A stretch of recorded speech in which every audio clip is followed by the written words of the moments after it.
Welcome to the World Gadget 02, my YouTube channel. H5 Pro here.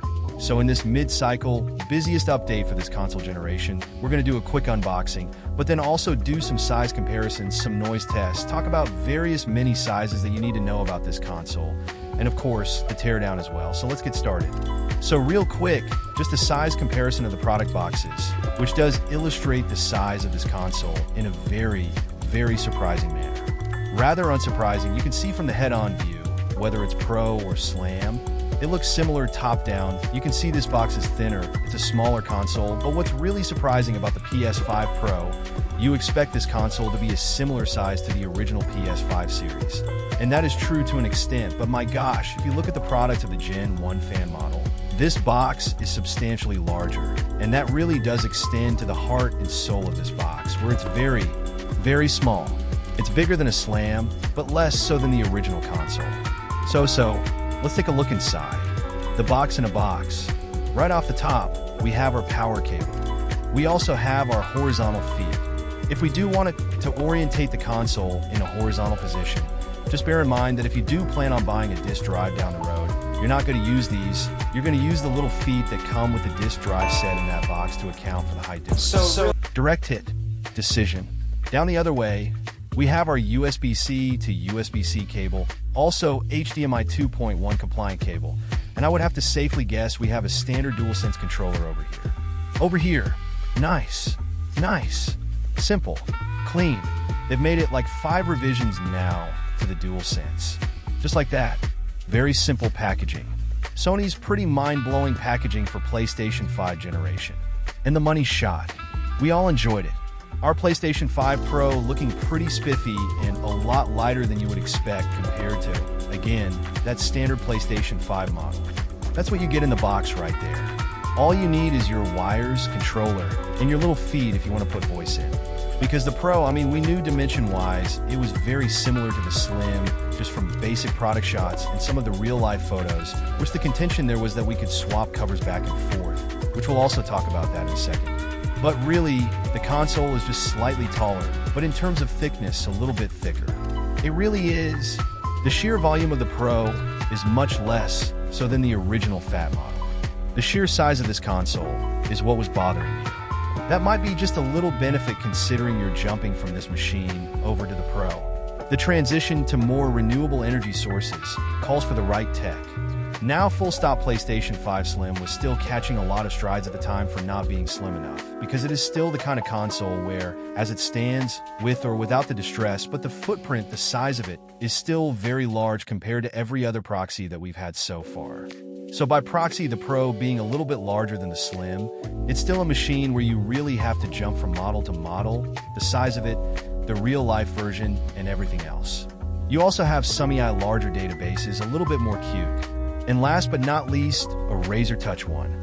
And that, again, is my favorite product and very, very popular with Intel and Sony. It was very avoidant. We did get a lot of emails, given the price, really fairly, all the stuff that they moved over. You don't have to be mindful of where you're going to place it, especially if you do want to do vertical.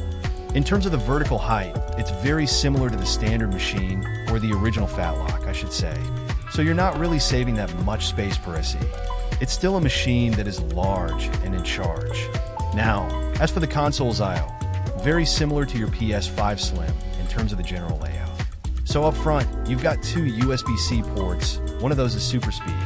And then at the back, same order, HDMI 2.1, Ethernet. You've got 2 USB Super Speeds, and then your PS5 Slim. Power out as well. 4 buttons. You have your front power button on the glossy black side of the portion. If you do have a distress later, that's where the jack button is on. Now, that was a really nice touch and change with the Slim model, given that you had those 2 glossy black buttons next to each other. It was kind of hard to tell exactly which one was which sometimes. So, you would want to take a little hit down on the Slim, and now that's the same case for the Pro as well. The design we can probably touch on too. It's very similar to the design from Sony's entire generation, with the glossy black plastic accent against the white panels. In the case of the Slim, some designs they had on that carry over to the Pro with this sort of two-tone approach with panels on the top and on the bottom. The Pro being taller, obviously they do have to account for having something in the middle. So it goes with this really nice accenting laid trim. I actually do like it. And it's mostly a matte console. The center is still that glossy black plastic with the concave portion in the center. That's a slight tweak from the original matte model. But the big change here too is that every single panel on the Pro is in matte finish. So there's not nearly as much glossy plastic around. That's the other case too, where it's never ever a concept from the Slim to not transfer over. Not all of them, which is the caveat here. So the bottom two panels will transfer over. The top two. And that's just kind of annoying, given that if you're coming from a slum, if you change covers out and bought additional colors, you can't just move those over to your Pro. Which from the consumer's point of view, and Sony's outcast, is just kind of a headache. Because now they have to manufacture different sets of plates and different color permutations. So it's a really weird, bizarre thing to account for. The trim panels being able to clip in on the bottom, but not necessarily up top. It just seems like a very puzzling decision on Sony's part, why they would not want to be buying that and just make it easier with less hex work for them and the consumer. Yeah, now speaking of the console covers, why don't we put a new disk drive on our PS5 Pro by taking off that thin panel, which is very easy and similar to the Slim. Although, one note here that I want to talk about is these plastic feet for horizontal orientation. They're a lot more snug versus the Slim. The transition to more renewable energy source, which is good, and it doesn't quite address my problem with the Slim in that I don't have an issue with the plastic feet themselves, but rather, they're just not in there tight enough to offset the issue with the bottom, where you've got these plastic PlayStation buttons that are crossed out because they're acting as feet for the console, but they're plastic, they're not rubberized. Power out as well. 4 buttons. You have your front power button on the glossy black side of the portion. If you do have a distress later, that's where the jack button is on. Now, that was a really nice touch and change with the Slim model, given that you had those 2 glossy black buttons next to each other. It was kind of hard to tell exactly which one was which sometimes. So, you wouldn't want to take a little hit down on the Slim, and now that's the same case for the Pro as well. The design we can probably touch on too. It's very similar to the design from Sony's entire generation with the glossy black plastic accent against the white panels. In the case of the Slim, some designs they had on that carry over to the Pro with this sort of two-tone approach with panels on the top and on the bottom. The Pro being taller, taller, taller. Obviously, they do have to account for having something in the middle. So, it goes with this really nice accenting laid trim. I actually do like it. And it's mostly a matte console. The center is still that glossy black plastic with the concave portion in the center. That's a slight tweak from the original matte model. But the big change here, too, is that every single panel on the Pro is in matte finish. So, there's not nearly as much glossy plastic around. That's the other case, too, where it's never ever a concept from the Slim to not transfer over. Not all of them, which is the caveat here. So, the bottom 2 panels will transfer over. The top 2. And that's just kind of annoying, given that if you're coming from a slum, if you change covers out and bought additional colors, you can't just move those over to your Pro. Which from the consumer's point of view, and Sony's outcast, is just kind of a headache. Because now they have to manufacture different sets of plates and different color permutations. So, it's a really weird, bizarre thing to account for. The trim panels being able to clip in on the bottom, but not necessarily up top. It just seems like a very puzzling decision on Sony's part, why they would not want to be buying that and just make it easier with less hex work for them and the consumer. Yeah, now speaking of the console covers, why don't we put a new disk drive on our PS5 Pro by taking off that thin panel, which is very easy and similar to the Slim. Although, one note here that I want to talk about is these plastic feet for horizontal orientation. They're a lot more snug versus the Slim. The transition to more renewable energy source, which is good, and it doesn't quite address my problem with the Slim in that I don't have an issue with the plastic feet themselves, but rather they're just not in there tight enough to offset the issue with the bottom, where you've got these plastic PlayStation buttons that are crossed out because they're acting as feet for the console, but they're plastic, they're not rubberized. So, you have this weird issue where even if the feet are in there, they're kind of okay if you're touching the front of the console. So, maybe you can do that. There's some ever so slight give to it. At least on the Slim, sometimes if you push it like hard enough, the feet actually can skirt out of position or something. So it's not a major issue in the grand scheme of things, but that makes it a little bit better on the Pro. Really, one recommendation I had for the Slim at the time was like you could just buy a little Gorilla Pad, rubberized feet, one right on the opposite end or something, or two on both sides, and that's gonna like keep the console firm in place. So I imagine that would still be viable. I don't have a lot of options on the Pro here, but the covers, same thing. You've got clips on the top and on the bottom, not the OG, that model where you're pulling a cord, pushing in one direction. They're just clips. First time you do it, it's probably gonna sound very loud, but you're just pulling straight upwards, and it is gonna sound very loud. You've probably got 4 on this side, 4 on the other side. We'll see you in a minute. We'll see you in a minute. We'll see you in a minute. But it's still there for PlayStation 6 or whatever to track the timestamps as well. There was an issue a while ago for PS1, PS5, where if that bad guy died, and you also not connect online, you would not be able to launch your games or your software. Now, Sony affects that in the firmware updates for PS5. Still not PlayStation 3, which is a problem for that older legacy console, but I digress. Point is, very easy to replace. Point is, very easy to replace. It's got to be taken apart. Get that motherboard. It's right there. Tell our showroom this. This is where I do have our M.2 bay, and also the fan assembly if you're looking to clean that out as well, but I hadn't noticed this. I really clipped that bad boy up there. And now the drive. Simple stuff. Front 2 little entry points right there. Start stuff in there, and then bam. And then our cover as well. And that should be good to go. And now we can also address one thing that's been going on with the, I guess, misinformation surrounding the drive registration process.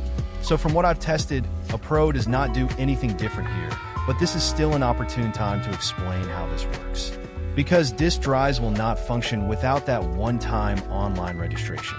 Out of the box, this PS5 Pro is on firmware 9.00 and 1.00. The console requires the latest firmware before allowing you to pair the drive. Once updated and once online, you can register the drive. It's a very quick one-time thing. This is the only time it needs to be done if you don't move the drive somewhere else. So for example, I went offline, not signed into PSN, just a guest account, and I was able to fully install Spider-Man 2 from desk to desk and launch it. It's a one-time online handshake. Then the console could be as offline as the original model, period. The issue is you cannot register multiple drives, and you cannot just swap them between consoles, expecting them to stay registered.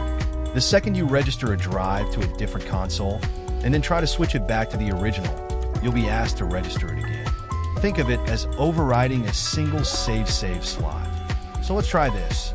Welcome to your first lesson of a lot of work. Let's go again. A drive is always overwritten when connected to a new console.